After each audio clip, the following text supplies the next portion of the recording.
कल हमारा साधन दीपिका का द्वितीय दिवस अवश्य रहा, लेकिन यहाँ पे थोड़ी समस्याओं के कारण, वैद्युतीय और अंतर्जालीय समस्याओं के कारण हम 20-25 मिनट ही संवाद कर पाए थे। तो आज मैं चाहूंगा थोड़ी मैं भी त्वरा रखूं और थोड़ा ग्रंथ आगे बढ़े तो लोगों की रुचि बढ़े, क्योंकि ग्रंथ जब एक स्थान पे स्थगित हो जाता है कोई कारिका पे, तो धीरे धीरे लोगों की उत्सुकता भी शांत होनी प्रारंभ हो जाती है। तो हम सबकी उत्सुकता बनी रहे, उसलिए भी एक बार सिंहावलोकन न्याय से एक बार थोड़ा पीछे की कारिकाओं को देखकर और फिर एक साथ हम आगे की ओर बढ़े। तो भक्ति सेतु हवेली, एक बार मुझे प्रथम 13 श्लोक के दर्शन आप एक बार कराएं और हम 5 श्लोकों का उच्चारण करें, फिर वापस आप हमको ये 25 व्यक्ति की पोर्टल दिखा सकते हैं। हमने कल मंगलाचरण तो किया ही था। तान श्रीतात पत पद्म रेणव कामधेनव नाकस्य तरवोन्येषाम स्यो कल्प तरवो यथा। इसमें अपन ने श्रीमद आचार्य चरण के दिव्य चरणारविंद की रज को नमस्कार करके उसको कामधेनुवत माना, जैसे अन्यों के लिए कल्प वृक्ष प्रधान है, क्योंकि अन्य जितने भी मार्ग हैं, संप्रदाय हैं, ये स्वर्ग तक ही ले जाते हैं। त्रैविद्या माम सोमपापूत पापा यज्ञैरिष्ट्वा स्वर्गतिम प्रार्थयन्ते। तो जो भी लौकिक वैदिक में सत्कर्म करते हैं, सद्धर्म का अनुसरण करते हैं, वो लोग सब स्वर्ग से लेके ब्रह्मलोक पर्यंत ही पहुंचते हैं। और भगवान गीता जी में स्वयं आज्ञा करते हैं, आ ब्रह्मा भुवनान लोका पुनरावर्तिनो अर्जुन। जो ब्रह्मलोक पर्यंत भी जाता है उसका पुनरावर्तन इस भूमि पे होता ही है, लेकिन मद्गत्वा न निवर्तन्ते तद्धाम परमम मम। लेकिन मेरे धाम पे एक बार जाने के बाद उसको पुनः जन्म जन्म मरण के चक्र में आने की आवश्यकता नहीं रह जाती, वो मेरे ही धाम को प्राप्त होता है। तो अन्यों के लिए जिस प्रकार से पारिजात या कल्प वृक्ष स्वर्गस्थ वृक्ष हैं, उनसे भी कुछ अधिक हमारे लिए प्रभु के प्रति जो वात्सल्य है और महाप्रभु का जो अपने प्रति वात्सल्य है, उस वात्सल्य गुण धर्म से युक्त जो कामधेनु में एक कल्प वृक्ष से अधिक आधिक्य है, ऐसी जो श्री महाप्रभु जी के चरणारविंद की रज है, उसको मैं नमस्कार करके और आगे अब ठाकुर जी को प्रणाम करता हूं। तो श्रुति स्मृति शिरो रत्न नीराजित पदाम्बुजम यशोदोत्संग ललितम वंदे श्री नंद नंदनम। यहाँ कह रहे हैं कि श्रुति स्मृति, अब श्रुति में तो सारी वेद राशि आ गई, और स्मृति में ऋषि प्रोक्त होने के कारण पुराण भी आ गए और स्मृति ग्रंथ भी आ गए, ऋषि मुनियों के द्वारा की गई संहिताएं भी आ गई। मतलब तंत्र शास्त्र भी जो है वो भी ऋषि प्रोक्त होने से, और तंत्र के तो मूल प्रवर्तक भगवान श्रीमन नारायण ही हैं, और नारायण ने ही जो पूरा वैष्णव तंत्र महादेव जी को बताया है, वो महादेव जी से पार्वती जी के लिए कहा गया। तो आगतम शिव वक्रेभ्यो गतम च गिरिजा श्रुतौ मतम च वासुदेवस्य तस्माद आगम उच्यते। आगम भी उसी को कहा गया कि जिसमें महादेव जी ने पार्वती जी को भगवान वासुदेव का जो सिद्धांत है उनकी भक्ति का, वो जिसमें उपदिष्ट किया, तो तंत्र प्रोक्त होने के कारण वो भी एक प्रकार से स्मृति रूप ही यहाँ पे गिनना चाहिए। तो श्रुति और स्मृति अर्थात कि जो प्रभु वेद, वेदांग, उपवेद और कांडत्रयात्मक वेद, साथ में सारे पुराण, मीमांसा और ये स्मृति अर्थात ऋषियों की खुद की भी स्मृति, इन सबके शिरोरत्न अर्थात इनके शीर्ष जहां पे सर्वदा प्रणम्य रहते हैं, ऐसे जो भगवान श्री कृष्ण के चरणारविंद हैं, उन यशोदोत्संग लालित और नंद नंदन, यहाँ दो संबोधन दिए गए हैं। एक यशोदोत्संग लालित में प्रभु के बाल रूप को नमस्कार किया गया है, और नंद नंदन में भगवान के कुमार किशोराकृति को नमस्कार किया गया है, क्योंकि संप्रदाय का एक दिव्य सिद्धांत ये भी है कि सदा सर्वात्मना सेव्यो भगवान गोकुलेश्वर स्मर्तव्यो गोपिका वृंदे क्रीडन वृंदावने स्थितः। तो नंद राजकुमार जो हैं वो गौचारण करने के अर्थ में, रासादी लीला करने के अर्थ में, अन्य भी जो सब कुमार और किशोर लीला प्रधान हैं, उन सभी लीला क्रमों को अपने भक्तों के साथ प्रदान करने, उनको वो स्वानंद दान करने जो आप पधारते हैं, इसलिए नंदनंदन शब्द है। और जिस अर्थ में समस्त ब्रज भक्त गोकुल की ओर जाके श्री यशोदा जी के द्वारा संलालित पालित ऐसे श्री बालकृष्ण प्रभु का, श्री नवनीत प्रिय प्रभु का जो सेवन करते हैं, ऐसे आपके बाल स्वरूप और किशोर स्वरूप दोनों को यहाँ पे नमस्कार किया। इसीलिए श्रुति स्मृति शिरोरत्न दोनों कहा। श्रुति स्मृति कहते ही मैं पुनश्च एक बार स्मरण कराना चाहूंगा, श्रुति रूपा गोपीजन और ऋषि रूपा गोपीजन कहा, अर्थात अनन्य पूर्वा, अन्य पूर्वा, अंतर्ग्रहगता, इन सभी के द्वारा जिनके चरणारविंद नीराजित अर्थात अर्चित। अब आप देखो, फिर इसके बाद प्रभु को नमस्कार किया, पहले महाप्रभु जी को नमस्कार किया, और अब स्पष्ट रूप से प्रमाण व्यवस्था का आपने यहाँ पे निरूपण किया है। भक्ति मार्ग वितानाय योवतीर्णो हुताशन स एव न परम मानम शेषमस्य प्रमांतरम। भक्ति मार्ग का विस्तार करने के लिए जो अग्नि स्वरूप, हुताशन स्वरूप प्रभु अवतीर्ण हुए हैं, स एव न परम मानम, उनकी जो वाणी है, उनके जो वाक्य हैं, वो ही मेरे लिए परम प्रमाण है। शेषमस्य प्रमांतरम, अन्य जितने भी प्रमाण हैं वो उनकी वाणी के अंगभूत गौण प्रमाण है, अर्थात प्रधान तो श्री महाप्रभु जी की वाणी है और उसके बाद ही अन्य प्रमाण भी मेरे लिए प्रमाण है। अब अपने ग्रंथ का प्रयोजन और सबसे बड़ी वस्तु है कि उसका स्वरूप आप यहाँ पे स्पष्ट कर रहे हैं कि वेदत्रयी शिरोभाग सूत्र व्याख्यान सम्मताम भक्ति शास्त्रानुसारेण कुर्वन साधन दीपिका। कि मैं वेदत्रयी शिरोभाग, कल हमने चर्चा की थी परसों के वेदत्रयी में ऋक, यजु और साम भी हैं, और वेदत्रयी में कांडत्रयात्मक कर्म कांड, उपासना कांड और ज्ञान कांड रूपी। जबकि मैं आपको यहाँ पे एक चीज और बताना चाहूंगा कि श्रीमद आचार्य चरण का जो मत है, आचार्य चरण अपने संप्रदाय में अपने समस्त सिद्धांतों में वेद को कांड द्वयात्मक ही मानते हैं, पूर्व कांड और उत्तर कांड, पूर्व मीमांसा और उत्तर मीमांसा, कर्म मार्ग और ज्ञान मार्ग, इस प्रकार से ही आप वेद का विभाग करते हैं। क्योंकि आप उपासना के भी जितने, उपासना कांड के भी जो मंत्र हैं, उनको भी श्रीमद आचार्य चरण कर्म कांड का ही अंग मानते हैं। इसलिए अपने संप्रदाय में केवल दो ही कांड प्रधान रूप से वेद में स्वीकारे गए हैं। इसी कारण से यज्ञ रूपो हरि ही पूर्व कांडे ब्रह्म तनु परे अवतारी हरि कृष्ण श्री भागवत ईर्यते, ऐसा तत्वार्थ दीप निबंध में श्री महाप्रभु जी अपने को निर्णय देते हैं। तो उससे स्पष्ट हो जाता है कि अपने यहाँ उपासना कांड को अलग से नहीं गिना जाता। लेकिन वेदत्रयी जब हम कहते हैं तो वेदत्रयी में ऋक, यजु और साम जो वेद के प्रधान तीन स्वरूप हैं, और ये क्योंकि ऋग्वेद और यजुर्वेद और सामवेद ये होता, उद्गाता और अध्वर्यु इनके वेद माने गए हैं। तो ये वेद में ऋत्विजों की पोस्ट भी बताई जाती है कि जो यज्ञ याग में ऋत्विज जो उस समय के पुरोहित होते हैं, उनकी जो पोस्ट होती है उसमें पहला वेद जो होता है वो होता का होता है, दूसरा अध्वर्यु का होता है, तीसरा उद्गाता का होता है, और चौथा जो वेद होता है, वेद चतुष्टयी में अथर्व वेद जो होता है, उसको ब्रह्मा का वेद माना जाता है। तो ये वेद के जो चार स्वरूप हैं, इनमें भी ये चार पोस्ट से ही पुरोहित बैठते हैं, ऋत्विज बैठते हैं, और वो ऋत्विज यज्ञ याग आदि यजमान को संपादित कराते हैं।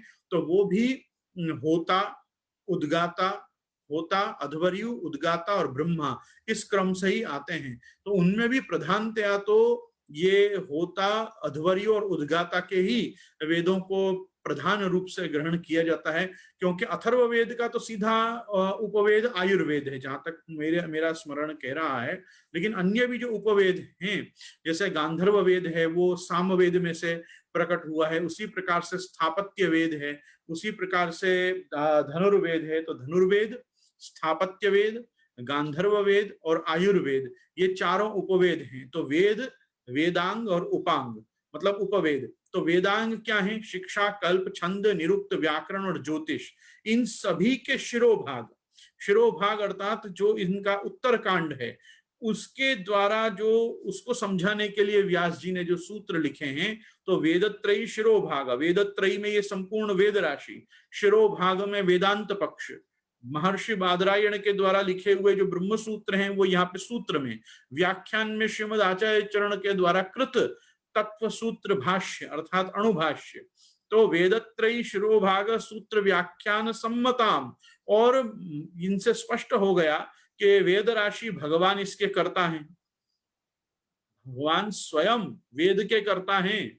तो इससे धर्म प्रवजित कैतवोत्र परमो निर्मत्सराणाम सताम वैद्यम वास्तव मत्र तत्र शुभदम तापत्रयोन्मूलनम श्रीमद् भागवते महामुनि कृते किं वा परैरीश्वर सद्यो हृत्य विरुद्ध तेतकतभि शुश्रूषितक्षणात्, इसके पूर्व में जन्माद्यस्य यतोन्वयाय तरतश्चार्तेषु विज्ञस्वराट् तेने ब्रह्म हृदय आदि कवये मुह्यन्ति यत्सूरय तेजो वारि मृदाम यथा विनिमयो यत्र सर्गो मृषा धामना स्वेन सदा निरस्त कुहकम सत्यम परम धीमहि इत्यादि बहुत से ऐसे वाक्य हैं जो प्रमाण रूप में दिए जाते हैं कि वेदों के रचयिता, वेदों के सृष्टा भी भगवान नहीं है, वेद भी भगवान की तरह नित्य हैं। शब्द ब्रह्म स्वयं भगवान में से उत्पन्न होने वाली एक ऐसी आदि वस्तु है कि जिसकी कभी कोई ने डेटिंग नहीं की। इसी कारण से भगवान भी प्रतिकल्प, प्रतिमन्वंतर, प्रतियुग आप जो हैं वो धर्म संस्थापनार्थाय संभवामि युगे युगे, जब आप आज्ञा करते हैं, जब भगवान आज्ञा करते हैं कि परित्राणाय साधूनाम विनाशाय च दुष्कृताम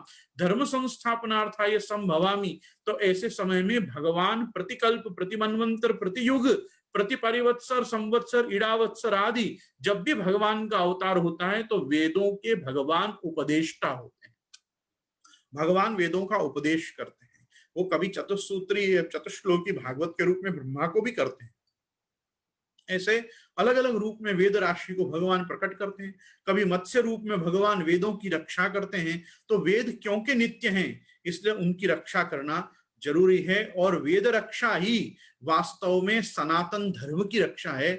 और वेद रक्षा कैसे होगी, तो वही कहा, वेदो वृक्ष मूल कान्यत्र विप्रा अंगा शाखा धर्म कर्माणि पत्रम तस्माद मूलम यत्न तो रक्षणीय छिन्ने मूले नैव शाखा न पत्र। जब तक वेदाध्ययन करते विप्रों की रक्षा होगी, जब तक उन द्विजों की, उन ब्राह्मणों की रक्षा होगी जो वेदाध्ययन करते हैं और वेद में जो पारंगत अपना होने के लिए अपना जीवन समर्पित करते हैं, उन ब्राह्मणों के ब्राह्मणत्व की और उनके वेदाध्ययन की रक्षा होगी तो वेद रक्षा होगी।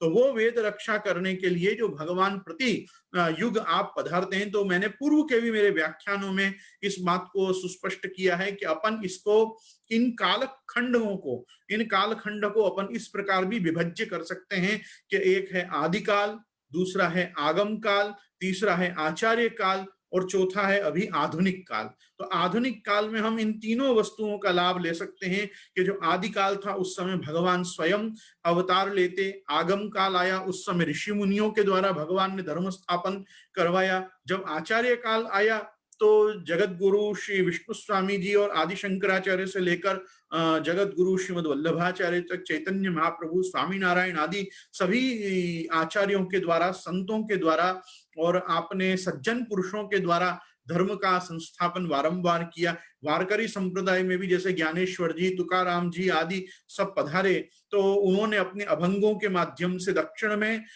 तमिल साहित्य में आलवारों के द्वारा धर्म का स्थापन करवाया। 12 आलवारों ने मिलके 2500 के ऊपर दिव्य प्रबंधनम नाम से आपने ऋग्वेदवत आपने ऋचाएं, ऋग्वेद की 2500 ऋचाओं के आधार पे विष्णु भक्ति के जो पदगान किए, उन विष्णु भक्ति के पदगान के आधार पे वहां पे दिव्य प्रबंधनम जैसे ग्रंथ प्रकट हुए। इन सभी के द्वारा भगवान ने वेद रक्षा ही मूल में की और अपने ही सेवा, भजन, उपासन, अर्चन, पूजन आदि इन सब के क्रम को भगवान ने बढ़ाया। तो ये क्रम जो है वो वेदत्रयी शिरोभाग सूत्र व्याख्यान सम्मताम, ये सब जो है ये आचार्यों का काल है। और आधुनिक काल में भी जो इसका लाभ है वो यही है कि अब तो आचार्यों द्वारा निर्णीत वेद सिद्धांत अपने को प्राप्त होता है। और उसी प्रकार से यहाँ भी इन सभी चीजों के सार रूप में भक्ति शास्त्रानुसारेण पूर्वे साधन दीपिकाम, यहाँ प्रतिज्ञा कर रहे हैं श्री गोपीनाथ जी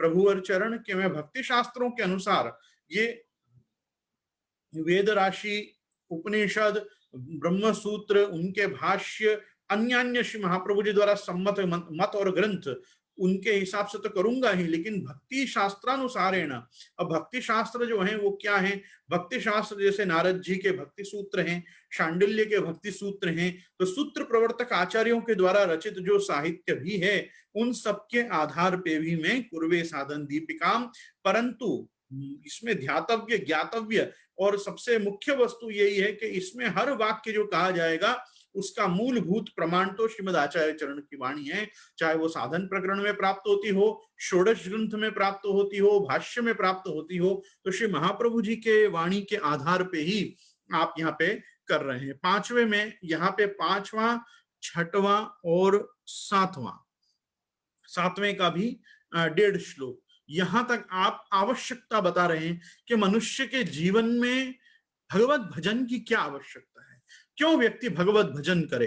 तो आप आज्ञा कर रहे हैं आत्मावार इति श्रुत्या दर्शनैक फलो विधि श्रवणाद्य प्रतिज्ञाता तम भजे तम रसेदिति।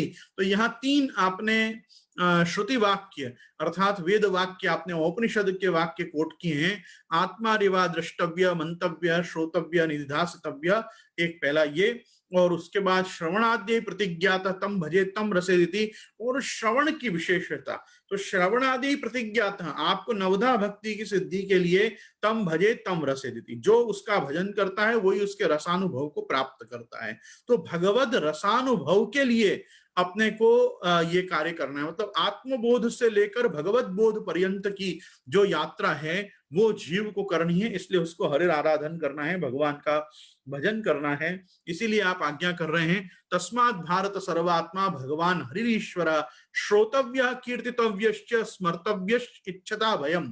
तो ये यहाँ पे श्रीमद् भागवत जी का वाक्य देकर, और पुराणों में या अन्य जगह पे भी 2 जगह प्राप्त होता है, इस वाक्य को यहाँ कोट करके पुरुषस्या विशेषेण संसारम प्रजिहासतः हरे आराधने मुक्ति ही। अब यहाँ मुमुक्षु के लिए स्पष्ट आज्ञा कर रहे हैं। मुमुक्षु के लिए क्या आज्ञा कर रहे हैं कि एक तो जो भी पुरुष है उसको संसारम प्रजिहासतः, उसको संसार को छोड़ने के लिए अर्थात भूलने के लिए और हरि का आराधन करना है मुक्त्यर्थ। देखो जब भी हम ऐसी बात कहते हैं तो पुष्टि मार्ग में एक ऐसा मत फैला हुआ है कि अपने मार्ग में मुक्ति नहीं है, या अपने को मुक्ति कहाँ चाहिए, अपने को तो भक्ति चाहिए, परंतु जीव मात्र होने के कारण धर्म अर्थ काम और मोक्ष ये चारों पुरुषार्थ जीव के लिए आवश्यक हैं कि जीव उनका क्या कहते हैं उसको अर्जित करे, उसको प्राप्त करे। तो धर्म को प्राप्त करे, अर्थ का उपार्जन करे, और उसी प्रकार काम का सेवन करे, और मोक्ष को भी वो प्राप्त करने की इच्छा रखे, अर्थात मुमुक्षुत्व उसमें वो डेवलप करे, अपने में मुमुक्षुत्व डेवलप करे। तो ये चीजों के लिए यहाँ पे अब इनका स्वरूप अलग हो सकता है, जैसे चतुश्लोकी में जो धर्म अर्थ काम मोक्ष महाप्रभु जी ने पुष्टिमार्गीय प्रकार से बताए, तो वहां पे मोक्ष का स्वरूप भी समझाया, काम का स्वरूप भी समझाया, अर्थ का स्वरूप भी समझाया, धर्म का भी स्वरूप समझाया। हर चीज समझाने के बाद महाप्रभु जी ने तो कैसी आज्ञा की, क्या ये ही धर्म, और कोई धर्म है ही नहीं, स्वस्यायमेव धर्मो हि नान्यक्वापि कदाचन एवं सदास्म कर्तव्यम स्वयमेव करिष्यति प्रभु सर्वसमर्थो हि ततो निश्चिंतताम व्रजेत इत्यादि वाक्यों में हम श्री महाप्रभु जी के देख सकते हैं कि पुष्टि मार्ग में मुक्ति का स्वरूप अलग प्रकार से हो सकता है इतर मार्गों से, एतन मार्ग का इतर मार्गों से अलग हो सकता है, अपने मुक्ति नहीं है ऐसा नहीं कह सकते। तो यहाँ पे आप आज्ञा कर रहे हैं हरे आराधने मुक्ति, हरि का आराधन, अच्छा ठीक है ना, इन 3 चीजों के लिए भगवान का आराधन करके भगवान की भक्ति को सकाम बनाएं, इससे तो अच्छा है ना मोक्षार्थ भक्ति करें, मतलब धर्मार्थ भक्ति का अर्थार्थ भक्ति कामार्थ भक्ति करके अर्थार्थी जीव होना, या यूं कहो कि लोकार्थी भक्त होना, इससे अच्छा तो है कि व्यक्ति केवल अपने मोक्ष की कामना के लिए भक्ति करे। तो गोपीनाथ जी का ये वाक्य यहाँ पे यथारूप है कि हरेर आराधने मुक्ति।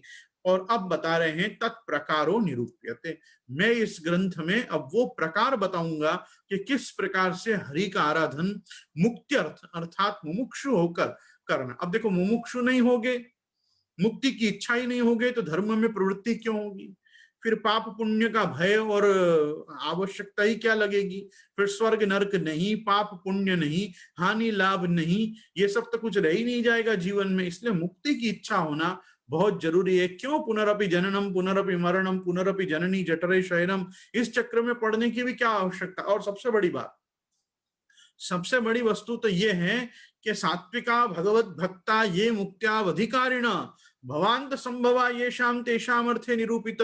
महाप्रभु जी तो तत्वार्थ दीप निबंध के प्रकरण त्रयी का आग्रह ही इसलिए रख रहे हैं, किन लोगों के लिए रख रहे हैं? सात्विका, भगवत भक्ता और ये मुक्त्यावधिकारिण, जो मुक्ति के अधिकारी हैं, जो सात्विक हैं, जो भगवत भक्त हैं। भवांत संभवा ये शाम, जिनका इस बार जो जन्म है वो अंतिम जन्म है, इसके बाद वो वापस नहीं जन्मेंगे, ऐसे लोगों के लिए मैं ग्रंथ लिख रहा हूं। तो महाप्रभु जी किन लोगों के लिए ग्रंथ बना रहे हैं? कि जिनके लिए महाप्रभु जी को विश्वास है कि ये इनका अंतिम जन्म है, इसके बाद ये जन्म मरण के चक्र में नहीं फंसेंगे, ये सीधे भगवत धाम को प्राप्त होंगे, भगवान को प्राप्त होंगे।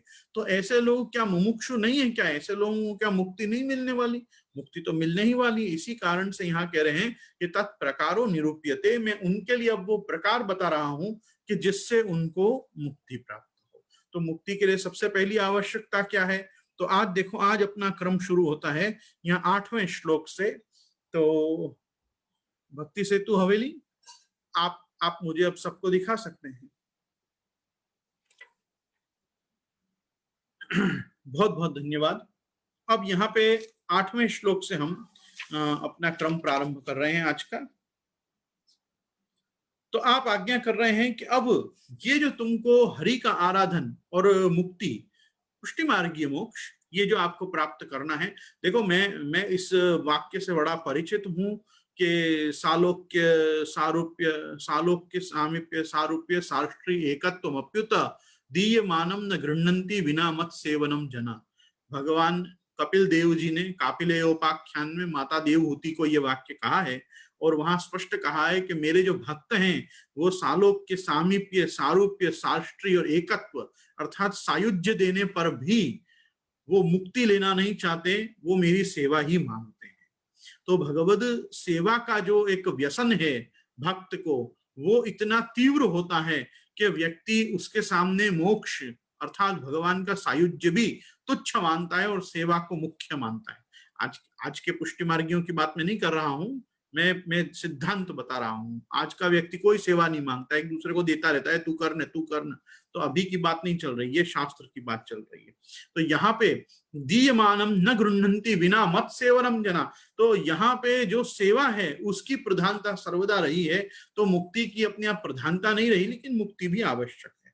अब वो मुक्ति अर्थ या उस प्रकार के भक्ति जिससे अपने को मुक्ति मिले, क्योंकि भक्त्या विमुच्य नरः शृण्वन् प्रपठन् विचारण परो भक्त्या विमुच्य नरः, तो अपने यहाँ जो मोक्ष का मार्ग है वो भक्ति मार्ग से ही होके गुजरता है। न कर्म मार्गीय मोक्ष न ज्ञान मार्गीय मोक्ष, मतलब ना हमको सद्यो मुक्ति चाहिए न कैवल्य मोक्ष चाहिए। हमको कौन सा मोक्ष चाहिए? कि जिसमें हमको उस धाम में जाकर भी और प्रभु की सेवा प्राप्त होती रहे। तो इसलिए अपन लोग नित्य लीला लीन होने का आग्रह रखते हैं, गोलोकवास का आग्रह रखते हैं, या सामान्य वैष्णव भी होता है वो वैकुंठवास का आग्रह रखता है, अपने यहाँ कोई स्वर्गवासी नहीं होता। और आज भी मैं ये बात कहना चाहूंगा, आज इस डिजिटल पोर्टल से यहाँ पे समस्त श्रोता लोगों को, कि वैष्णवों के घर से यदि कोई अशुभ समाचार प्राप्त हो कि ये नहीं रहे या ये अब भूतल पे नहीं है, तो आरआईपी मत लिखो, रेस्ट इन पीस मत लिखो। कहाँ रेस्ट कर रहा है वो? कहीं रेस्ट नहीं कर रहा, उसको कहीं सुलाया नहीं जा रहा है, कहीं उसको गाढ़ा दफनाया नहीं जा रहा है, उसको फूंक दिया जा रहा है, उसको पंच महाभूत को समर्पित कर दिया जा रहा है। तो जो व्यक्ति पृथ्वी जल तेज वायु आकाश हो चुका है, उसको कहाँ पे पीस में सुलाओगे भाई? उसको कहाँ रेस्ट कराओगे? तो उसका कोई रेस्ट इन पीस जैसी कोई व्यवस्था अपने सनातन धर्म में है ही नहीं।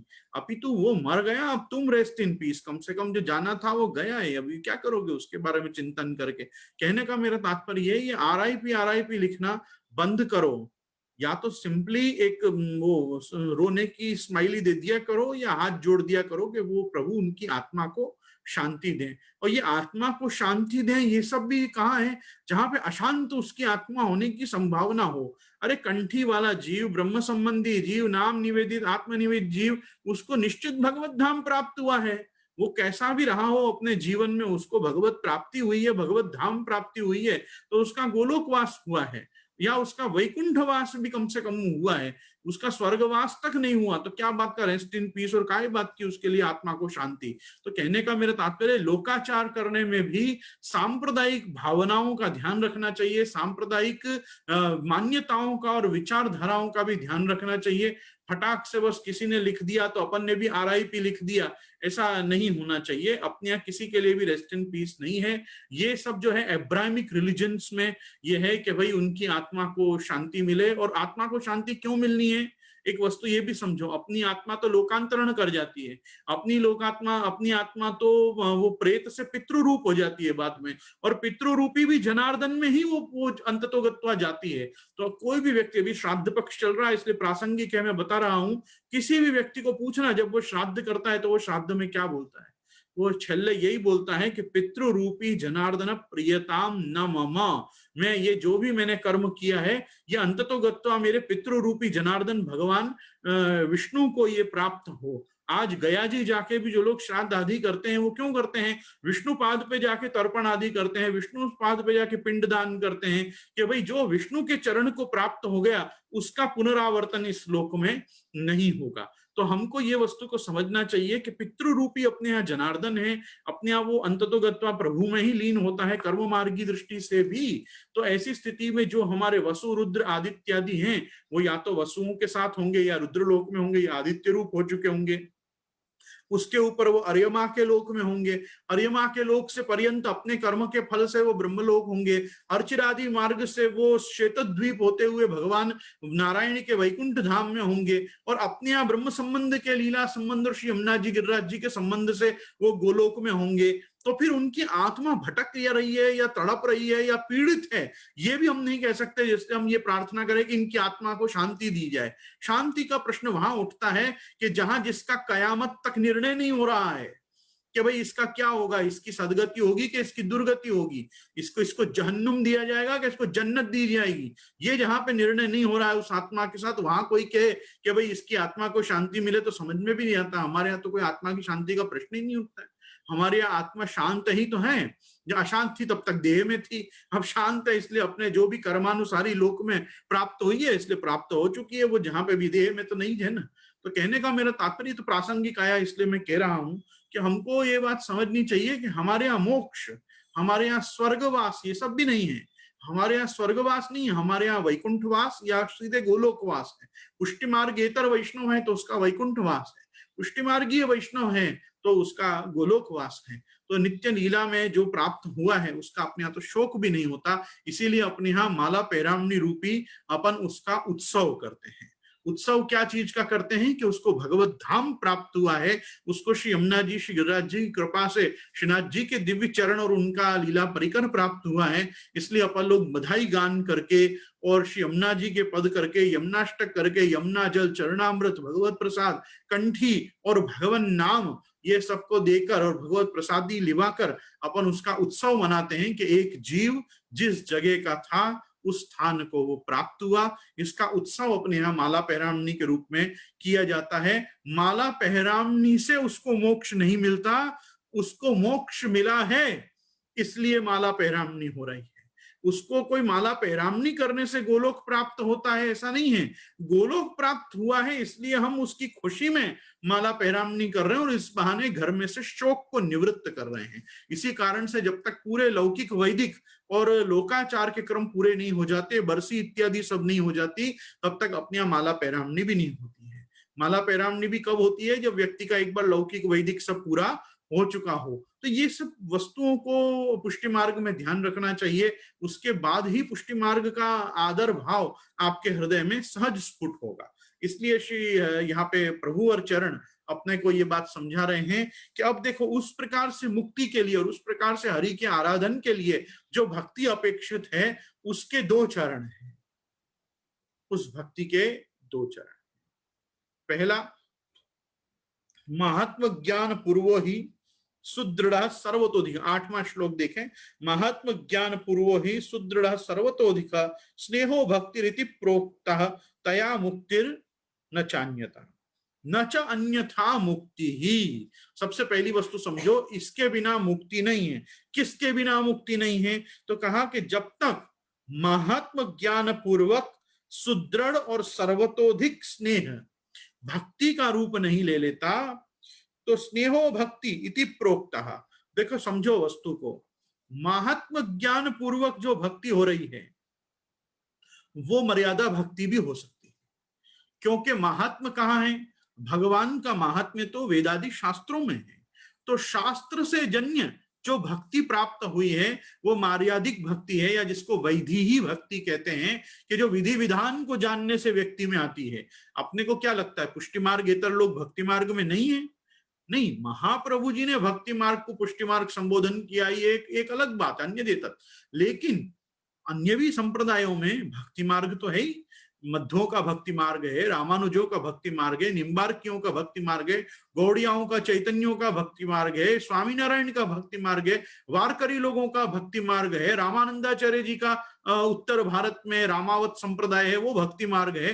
भक्ति मार्ग तो बहुत प्रकार के हैं। हमको भक्ति मार्ग होने से बहुत कोई समस्या है भी नहीं, होने तो बहुत सब भक्ति मार्ग होने दो। वो सब भक्ति मार्ग कैसे भक्ति मार्ग हैं कि वो महात्म ज्ञान पूर्वक जो भक्ति उनमें उत्पन्न हुई है वो है। लेकिन अपने यहाँ भक्ति मार्ग कैसा है? जहां सुदृढ़ और सर्वतोधिक स्नेही भक्ति है। सा परानुरक्ति ईश्वरे, भक्ति सूत्र में क्या आया?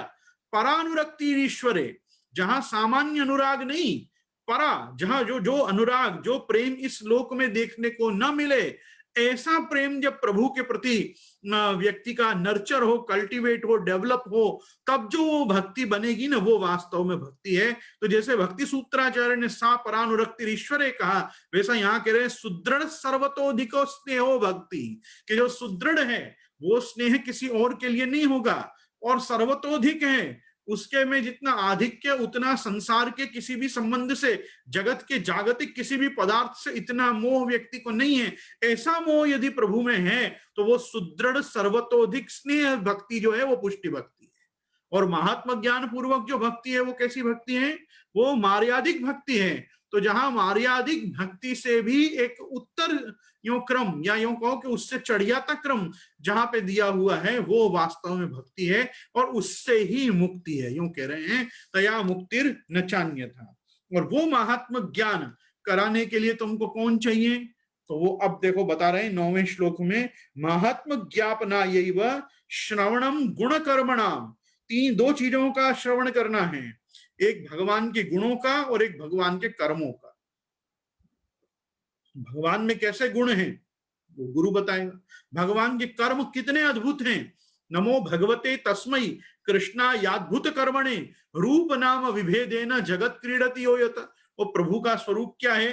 तो कहा श्री कृष्णम परमानंदम दशलीला युतम सदा सर्वभक्त समुद्धारे विस्फुरंतम परम नुमा। तो भगवान का जो गुण है वो एते चांश कला पुंसा कृष्णस्तु भगवान स्वयं। तो जो भगवान स्वयं है, कल देखो हमारी चर्चा हुई थी कि मत्स्य पूर्व वराह नरसिंह वामन परशुराम राम बलराम बुद्ध और कल की ये दशावतार में कृष्ण क्यों नहीं आते हैं? केशव धृत दशविध रूपम जय जगदीश हरे कृष्णाय तुभ्यम नमः। को कृष्णाय तुभ्यम नमः? दशाकृति कृते, जिन्होंने ये दशाकृति धारण की है वो भगवान श्री कृष्ण ही हैं। तो श्रीमद आचार्य चरण स्पष्ट उद्घोष करते हैं, अवतारी हरि कृष्ण श्री भागवती रियते। भागवत में जो हरि कृष्ण बताए गए हैं वो अवतारी पुरुष हैं, वो अवतार नहीं है। तो जो अवतारी हरि हैं वो प्रभु ही अपने द्वारा उपास्य हैं, आराधनीय हैं, भजनीय हैं, सेव्य हैं। तो वो भगवान श्री कृष्ण पुष्टि पुरुषोत्तम श्री गोवर्धनधर अपने प्राण पृष्ठ ही यहाँ पे संबोधित किए गए हैं कि महात्म ज्ञापना यैव श्रवणम गुण कर्मणाम, कि उन्हीं का गुण और कर्म अपने को श्रवण करना है और उन्हीं का महात्म्य जो है वो ज्ञापन करना है, अर्थात जानना है। तो उसके लिए शास्त्राणाम उपयोगत्र, उसके लिए तो शास्त्र आवश्यक है। जब तक शास्त्र को नहीं देखोगे तब तक शास्त्र को देखे बिना कुछ बात समझ में नहीं आएगी। कृष्ण वाक्यानुसारेण शास्त्रार्थम ये वदंति ही ते ही भागवता प्रोक्ता शुद्धास्ते ब्रह्मवादिना। तो श्री महाप्रभु जी आज्ञा करते हैं कि कृष्ण वाक्यों के अनुसार जो शास्त्र का अर्थ करते हैं, ते ही भागवता प्रोक्ता, वही वास्तव में भगवत भक्त हैं और शुद्धास्ते ब्रह्मवादिना, वही शुद्धाद्वैत ब्रह्मवादी हैं कि जो भगवान कृष्ण के वचन के अनुसार अर्थात गीता जी के अनुसार अर्थात श्रीमद् भागवत जी के अनुसार जो अपना जीवन दर्शन बनाते हैं, जो अपनी जीवनचर्या निर्माण करते हैं, वही लोग वास्तव में भगवत भक्त हैं। और जो शास्त्राभ्यास करके भी भगवत सेवा नहीं करते, महात्म ज्ञान होने पर भी जो भगवत सेवा नहीं करते, सब कुछ पता होने पर भी जो भगवत सेवा से विमुख रहते हैं, वो कौन है? तो महाप्रभु जी आज्ञा करते हैं, अयमेव महामोहो इदमेव प्रतारणम यत् कृष्णम न भजेत प्राज्ञ शास्त्राभ्यास परकृति, कि ये तो बड़ी वंचना है, मतलब उनके साथ ये बड़ी प्रताड़ना कहते हैं ना, विडंबना हो चुकी है कि उनको शास्त्राभ्यास हुआ लेकिन कृष्ण सेवा प्राप्त नहीं हुई। तो शास्त्रों का उपयोग यही है कि शास्त्र पढ़ के भगवत भजन की इच्छा हो। शास्त्र की आवश्यकता यही है कि जीवन एक ऐसे अनुशासन में आए कि जिससे उससे कृष्ण सेवा निभे। तो यहाँ पे कह रहे हैं कि शास्त्राणाम उपयोगोत्र तत्राकांक्षा गुरोर भवेत, और वो शास्त्रों को पढ़ने के लिए एक गुरु की आवश्यकता है, पुस्तकों की आवश्यकता नहीं है। केवल सत्संग से तुमको प्राप्त नहीं होगा, केवल वैष्णव मिल जाए तो वैष्णव भी गुरु रूप होगा तो तुमको कुछ पदार्थ प्राप्त होगा। तो तत्राकांक्षा गुरुर भवे।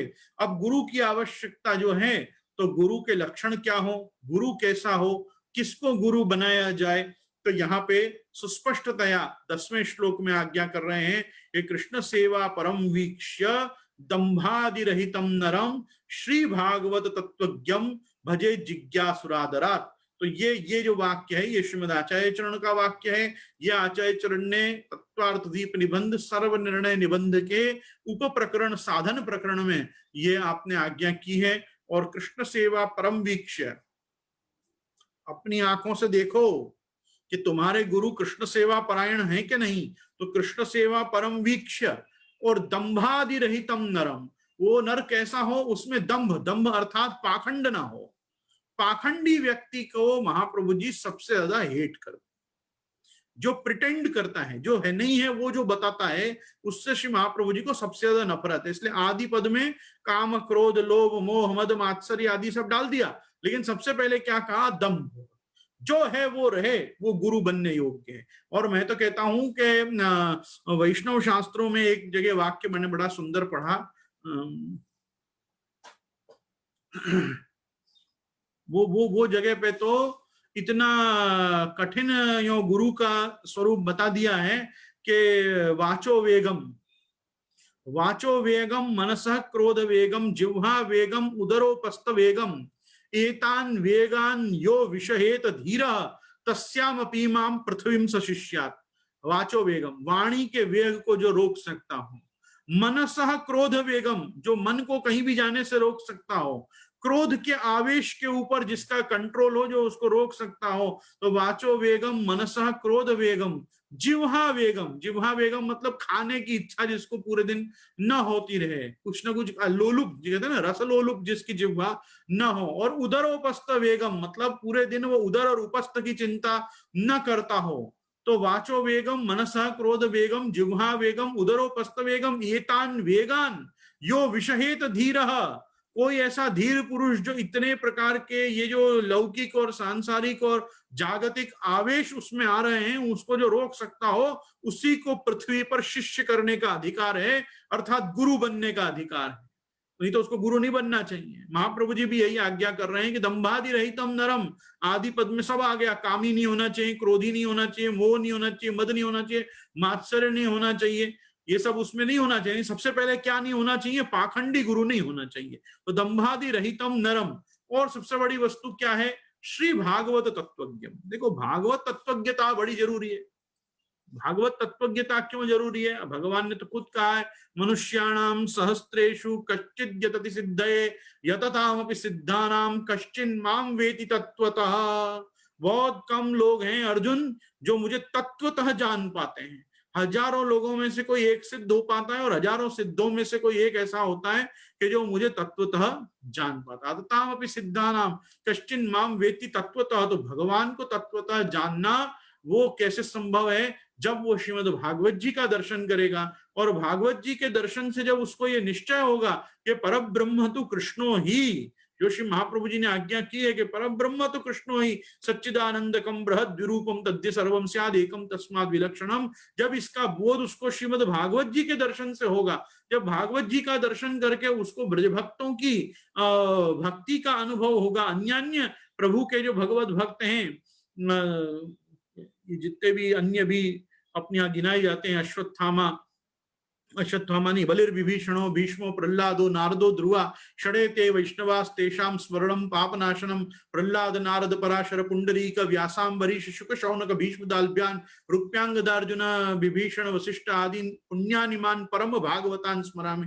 ये परम भागवतों का जीवन वृत्त, ये परम भागवतों का चरित्र और इनके द्वारा की हुई भगवत भक्ति को जब श्रीमद् भागवत जी में पढ़कर व्यक्ति प्रभु के स्वरूप को जानता है, तब जाके उसके अंदर वो गुरुत्व संपादित होता है कि वो किसी और को भगवत विषयक कुछ बताने में समर्थ बने।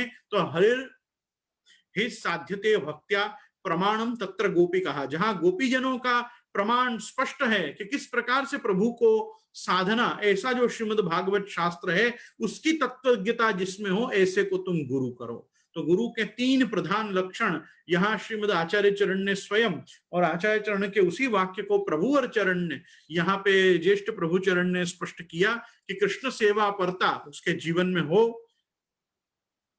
और मैं समझता हूं वीक्ष शब्द तो तीनों के लिए है, ये तीनों चीजों को देखो और दंभादि रहित हो, पाखंडी ना हो, अन्य भी दुर्गुण उसमें ना हो, भागवत तत्वज्ञ वो जीव हो, मतलब वो व्यक्ति हो, और उसके बाद भजे जिज्ञासुरादर, ऐसे व्यक्ति का आदर पूर्वक उसका भजन जिज्ञासु व्यक्ति करे। मतलब इतने सारे लक्षण गुरु के तो तुम देख रहे हो, पर तुम्हारे में क्या लक्षण होना चाहिए कि तुम जिज्ञासु होने चाहिए। आज हमारी समस्या क्या हो रही है, हमारे पास ये जिज्ञासा को छोड़ के हर काम के लिए व्यक्ति आता है, जिज्ञासा लेके नहीं आता है। तो गुरु के पास कैसे आना है, कुछ जानने आना है। तो समित पाणी श्रोत्रिय समय गुरु मेवा भी गच्छेत, श्रोत्रियम ब्रह्मनिष्ठम, ब्रह्म में जिसकी निष्ठा है, जो श्रोत्रिय है, ऐसे गुरु के पास हाथ में समिधा लेकर जाना है और उससे वो ज्ञान प्राप्त करना है। तो जब तक ज्ञान प्राप्ति की इच्छा तुम्हारे में नहीं होगी, जब तक तुम्हारे में जिज्ञासु ये पना तुम्हारे में नहीं आएगा। किसको जाना है गुरु के पास, तो कहा भजे जिज्ञासुरादरात, जिज्ञासु को ऐसे गुरु का भजन करना है। तो तीन गुण यदि गुरु में देखते हो तो एक खुद में तो देखो कि हम में जिज्ञासा है कि नहीं, भगवत विषयक जिज्ञासा, मार्ग विषयक जिज्ञासा, सेवा विषयक जिज्ञासा, धर्म विषयक जिज्ञासा। जिज्ञासा तो जीव में है ही नहीं, और आगे गुरु के पास ज्ञान आपो, क्या थी आपो, पुण्य आपो। ये सब चीजों के लिए दोनों हाथ से ताली बजती है। ये चीजों में जितना गुरु में सद्गुण देखने आवश्यक हैं, उतने सद्गुणों को कल्टीवेट करना जरूरी नहीं है। एक गुण महाप्रभु जी कह रहे ले आवे कि वो जिज्ञासु हो जावे, हर चीज जानने की इच्छा उसमें हो जाए। मैंने तो अन्य व्याख्यानों में कितनी बार कहा है, पुष्टि मार्ग में जरूरी नहीं है कि आप जितना जानो उतना करो, लेकिन कर सको या ना कर सको, जानो सब। ये पुष्टि मार्ग में जरूरी है कि संप्रदाय क्या है उसको जानो तो सही। आपसे उतना ही भगवत भजन, उतना ही भगवान नाम संकीर्तन होगा जितना श्री ठाकुर जी महाप्रभु जी आपसे कराना चाहेंगे। आप चाह के भी उतना नहीं कर पाओगे जितना आप चाहना रखते हो अपनी, परंतु जानो सब। यहाँ पे इस चीज को बता के और 11वें श्लोक में यहाँ पे बता रहे हैं उसका फल, कि गुरु करने का फल क्या है। गुरु करने का फल है देह द्रोण्या युयासु नाम परम पारम भवाम बुधे है गुरुना कर्ण धारेण युत्तार यहां सोपदेश। देह द्रोण्य, ये देह को बना दो दोना की नाव। यूं समझो कि ये जो दोना की नाव है ये तुम्हारी देह, द्रोण मतलब दोना, पत्तों से बना हुआ दोना। उसकी बहुत उम्र नहीं होती, क्षण भंगुर होता है। जल में जाते ही जरूरी नहीं है कि वो बहुत देर तक तैर पाए, वो कभी भी डूब सकता है। तो देह द्रोण्य युयासु नाम परम पारम भवाम्बुदे, और तुम तो चाह रहे हो कि ये देह लेकर तुम भवसागर को पार कर जाओ। तो परम पारम भवाम्बुधे है, भवसागर को भवाटवी तुमको लांघनी है, और तुम्हारे पास है कैसी नाव, कोई बहुत मजबूत नाव नहीं है, ये देह रूपी नाव। अब देखो अपन लोग सब श्री गंगा जी में जब जाते हैं, यमुना जी में जाते हैं, तो अपन वहां जल में दीप दान करते हैं कि नहीं करते? दीप दान में अपन क्या जलाते हैं? एक छोटा सा दीपक जलाते हैं। वो क्या है? आत्म ज्योति। दोना क्या है? आपका देह। उस दीपक में जो घृत है वो क्या है? आपकी आयुष्य। और आप उसको श्री यमुना जी में, गिरिराज जी में दीप दान करते हो, तो आप विनती करते हो कि ये जहां तक जा सके आप इसको ले जाना। आप जहां तक इसको ले जाओ, यूं समझो मेरा वहां तक भवसागर पार होगा। ये सांकेतिक है, ऐसा कोई कोई कुछ बोलता नहीं है। पर लोगों को पता नहीं है कि लोग दीपदान क्यों करते हैं। हम दीपदान इसलिए करते हैं क्योंकि वो दीपक हमारी आत्म ज्योति है, उसमें रहा हुआ घृत जो है वो हमारी आयुष्य है, वो दोना जो है ये हमारी देह है। और हम श्री यमुना जी से प्रार्थना करते हैं कि श्री यमुना जी बस आप इसको पार लगाओ, आप इसको ये भवसागर से बाहर निकाल के और विरजा का पार करा के आप गोलोक में इसको पहुंचाओ। इसलिए अपन एक छोटा सा दीप दान अपनी कोई भी, देखो पौराणिक नदी में जाके अपन करते हैं। ये दीप दान का वास्तविक उसका अभिप्राय क्या है? ये अभिप्राय है। बाकी को नदी में दीपक जलाने से आपको क्या मिल जाने वाला? नदी को भी क्या मिल जाने? नहीं, ये एक विनती है, ये एक विज्ञप्ति है, ये एक प्रार्थना है कि देह द्रोण्या, ये द्रोण है देह, ये आसु नाम परम पारम भवाम बुधे, मैं बाहर जाना चाहता हूं इस संसार के, तो मैं क्या करूं? तो कहा गुरुना कर्ण धारेण, इस छोटी सी नौका का केवट भी तू गुरु को बना दे। इस नाव का खेवैया भी तू किसको बना दे? गुरु को बना दे। और वो क्या करेंगे? उत्तार्या स्वोपदेशता, वो अपने उपदेश के द्वारा, अपने ज्ञान के द्वारा, अपने प्रवचनों के द्वारा वो तेरे जीवन को पार लगाने में तेरे को मदद करेंगे। यहां ये सिद्धांत दिया कि देह द्रोण्य जियासुना परम पारम भवाम बुधे गुरुणा कर्णधारेण युत्तार्यः स्वोपदेशता।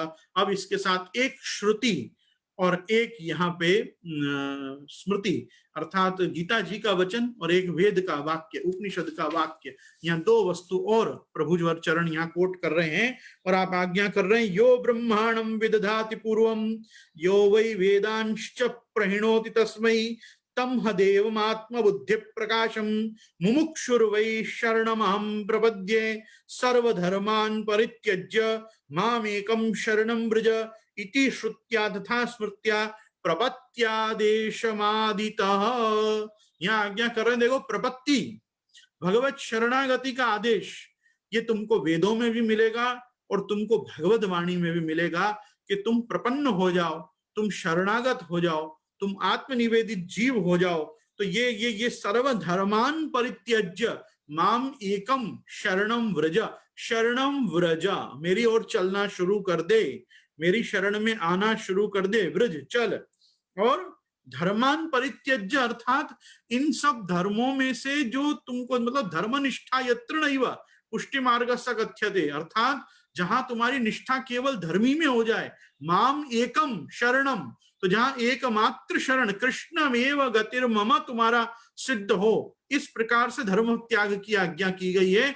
धर्म त्याग कर देने का स्वरूप ये नहीं है कि अपन अपने सारे वर्णाश्रम धर्मों को त्याग दें या स्वमार्गीय भक्ति मार्गीय नियम धर्मों का त्याग कर दें, या जो भी अपन पुण्योपार्जनार्थ अपन जो सत्कर्म कर रहे हैं उन सत्कर्मों को छोड़ के हम तो केवल भगवत सेवा करेंगे चाहे हम कितने महापापी हों, ऐसा नहीं। सर्वधर्मान परित्यज्य अर्थात धर्मशास्त्र जितने भी फल तुमको देना चाहते हैं उन फलों का त्याग करके तुम प्रभु की ओर जाओ। जैसे ये तो सर्वाणि कर्माणि मयि सन्न्यस्य मत्परा अनन्येनैव योगेन माम ध्यायन्त उपासते तेषामहं समुद्धर्ता मृत्यु संसार सागरात् भवामि नचिरात् पार्थम मय्यावेशित चेतसाम, जैसे भगवान ने कहा, जैसे भगवान ने यत् करोषि यदश्नासि यज्जुहोषि ददासि यत् तपस्यसि कौन्तेय तत्कुरुष्व मदर्पणम कहा, जैसे भगवान ने येप्यन्य देवता भक्ता यजन्ते श्रद्धयान्विता तेपि मामेव कौन्तेय यजन्ति अविधि पूर्वकम इत्यादि वाक्य भगवान ने कहे। और जो भगवान ने कहा अंतवत्तु फलम तेषां तद्भवत्यल्प मेधसां देवान देव यजो यान्ति मद भक्तान यान्तु माम अपि, देवी देवताओं का यजन वो करते हैं जिनकी अलग अलग कामना है, लेकिन मेरा भजन वो करते हैं जिनको सिर्फ मेरी कामना है। मद भक्तान यन्तु माम अपि, मेरे भक्त मेरे पास ही आना चाहते हैं। तो अपन क्योंकि प्रभु के भक्त हैं तो सब धर्मों को छोड़ के भी हम प्रभु के पास ही जाना चाहते हैं। और ये केवल स्मृति का ही नहीं, ये श्रुति का भी वचन है। तो यहाँ कह रहे हैं यो ब्रह्मांडम विदधाति पूर्वम यो वै वेदांश्च प्रहिणोति तस्मै तम देवमात्म बुद्धि प्रकाशम मुमुक्षुर्वै शरणम अहम प्रपद्ये अहम शरणम प्रपद्ये मुमुक्षुर्वै। मैं मुमुक्षु होकर उसकी शरण में जा रहा हूं। किसकी शरण में जा रहा हूं?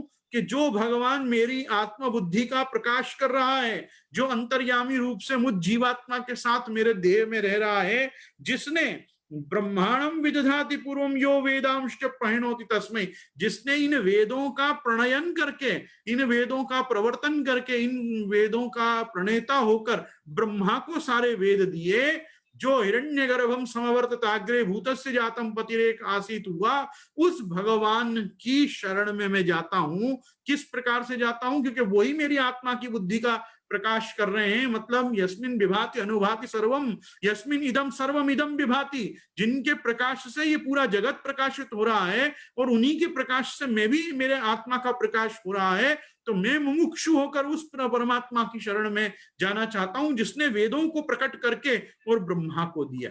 तो यो ब्रह्मांडम विदधाति पूर्वम यो वै वेदांश्च प्रहिणोति तस्मै तम देवम आत्मबुद्धि प्रकाशम मुमुक्षुर्वै शरणम अहम प्रपद्ये। इस प्रकार से यहाँ पे ये 12वां और 13वें श्लोक तक गुरु की आवश्यकता, प्रपत्ति की आवश्यकता और समार्गीय गुरु को प्रथम कर्तव्य और भगवत प्राप्ति का दैवी जीवन को प्रेरित करना, अर्थात कैसे जीव को प्रेरित किया जाए कि वो अपने सब कार्यों को छोड़े और भगवत सेवा को साधे, क्योंकि अन्य कार्य तो उसके लिए अपरिहार्य हैं ही, लेकिन अगर इसको छोड़ दिया तो ये पूरा जीवन ही व्यर्थ है। वो तो अपरिहार्य है, आप सब कार्यों को छोड़ नहीं सकते, वो कार्य करने ही पड़ेंगे, लेकिन प्रथम अपने जीवन में कहीं ना कहीं भगवत भक्ति का स्थापन, भगवत उपासना का स्थापन, भगवत सेवा का स्थापन यदि नहीं किया तो उसकी प्रपत्ति, उसकी शरणागति और उसका आत्मनिवेदन कहीं व्यर्थ ना हो जाए। इस कारण से इन 3 श्लोकों के द्वारा देह द्रोण्या युवासुनाम परम पारम भवाम बुदे गुरुना कर्णधारेण युक्तार्यः स्वोपदेशता। देखो, दीपदान के बहुत सारे अन्य भी शास्त्र में फल बताए हैं, लेकिन जो उसके पीछे की फिलॉसफी, आइडियोलॉजी है, वो एक प्रकार की मूक विज्ञप्ति अपनी श्री यमुना जी से, श्री गंगा जी से यही होती है दीपदान करते समय कि हमारी ये देह भी जो है बड़ी क्षणभंगुर है, कब हम हैं और कल हम नहीं, हमको नहीं पता, लेकिन आप इतनी मेरी विज्ञप्ति जानो, मेरी विनती जानो कि आप मेरी इस देह को भी आप भवसागर पार कराओ, भवाटवी लांग के मैं भगवत धाम की ओर जाऊं। बस इस प्रकार की एक विचारणा के साथ अपन अलग अलग अलग प्रकार के दीप दान करते हैं कि मेरे जो पूर्व जन्म हुए और जो आगामी मेरे जन्म होंगे, इन सभी जन्मों का मेरा लक्ष्य एक ही है कि मुझको भगवत धाम की प्राप्ति हो। क्योंकि मैं मतलब व्युच्चरण काल से यथाग्ने क्षुद्रा विस्फुलिंगा व्युच्चरंती, मैं व्युच्चरण काल से भगवान से अलग हुआ हूं। तो अपने आप भी जो अपन कहते हैं कि सहस्र परिवत्सर मितकाल जात कृष्ण वियोग, तो उस चीज को भी अपन श्री यमुना जी के सामने रखते हैं कि भाई न जाने कितने परिवत्सरों से मैं ठाकुर जी से अब यहाँ बिछुड़ चुका हूँ, बिकटा पड़ा हूँ, तो अब कृपा करके आप मुझे वापस भगवान की ओर ले चलो। तो यही सब विज्ञप्तियों के साथ कल का जो हमारा प्रसंग रहेगा वो है कि स्वमार्गीय द्विज कुल के जो शिष्य हैं, जिनको द्विजत्व प्राप्ति है, उनके लिए क्या कर्तव्योपदेश है। तो वो 14, 15, 16 और 17वें श्लोक तक अपने यहाँ वो चलेगा। तो अपन कल अब एकत्रित होकर और आगे, क्योंकि अब वो 4-5 श्लोक एक साथ लेने हैं और अभी अपने पास इतना अवकाश समय का नहीं है, इस कारण से अपन अब कल इस चीज को लेंगे। और कल एक विशेष क्रम है कि कल श्री हरिराय महाप्रभु का उत्सव है, तो कल अपन श्री हरिराय जी के उत्सव विषयक भी एक 10-15 मिनट की चर्चा अपन, अपने 45 मिनट अपन अपना ग्रंथ देखेंगे और 15 मिनट अपन श्री हरिराय जी विषयक भी अपन थोड़ी चर्चा करेंगे। श्री हरिराय महाप्रभु का कंट्रीब्यूशन कहीं भी प्रभु और चरण, और प्रभु चरण श्री गोसाई जी से कम कहीं भी नहीं रहा है। तो हमारे शिक्षा पत्रकार, शिक्षा सागर, कृपा सागर, दीनता सागर, ऐसे श्री हरिराय महाप्रभु, अर्थात जो श्री हरिराय महाप्रभु यदि प्रकट नहीं हुए होते तो आप समझो कि वैष्णवों की तो मैं कुछ नहीं कह सकता, क्योंकि 252-84 वैष्णव उनके चरित्र का चिंतन और अवगाहन करके भी कहीं ना कहीं उनमें दैन्य और दास भावना आई जाती। लेकिन अगर आप श्री प्रकट नहीं हुए होते तो मैं समझता हूं वल्लभ कुल में भी, वल्लभ कुलोद्भूत आचार्य गोस्वामियों में भी जो एक सहज दास्य प्रभु के प्रति और एक दीनता अपने समस्त जीवों के प्रति अपेक्षित है, वो उतनी नहीं आ पाती यदि श्री हरिराय महाप्रभु का दिव्य अवतार इस संप्रदाय में नहीं हुआ होता। तो कल हम थोड़ी आपश्री के अवतार की भी चर्चा करेंगे, श्री हरिराय महाप्रभु की। तो इसी के साथ मैं आश्रय का पद करता हूं। दृढ़ चरणन केरो भरोसो, दृढ़ चरणन केरो, श्री वल्लभ नख चंद्र छटा बिन, सब युग मांझ अंधेरो भरोसो, दृढ़ चरणन केरो, साधन और नहीं आकली में, जासो हो निवेरो, सूर्य कहा कहे द्विविध आंधरो, बिना मूल को चेरो भरोसो, दृढ़ चरणन केरो भरोसो। श्री गोवर्धन नाथ की जय, श्याम सुंदर श्री यमुने महारानी की जय, श्री वल्लभाधीश की जय, श्री गुसाई जी परम दयाल की जय। आज के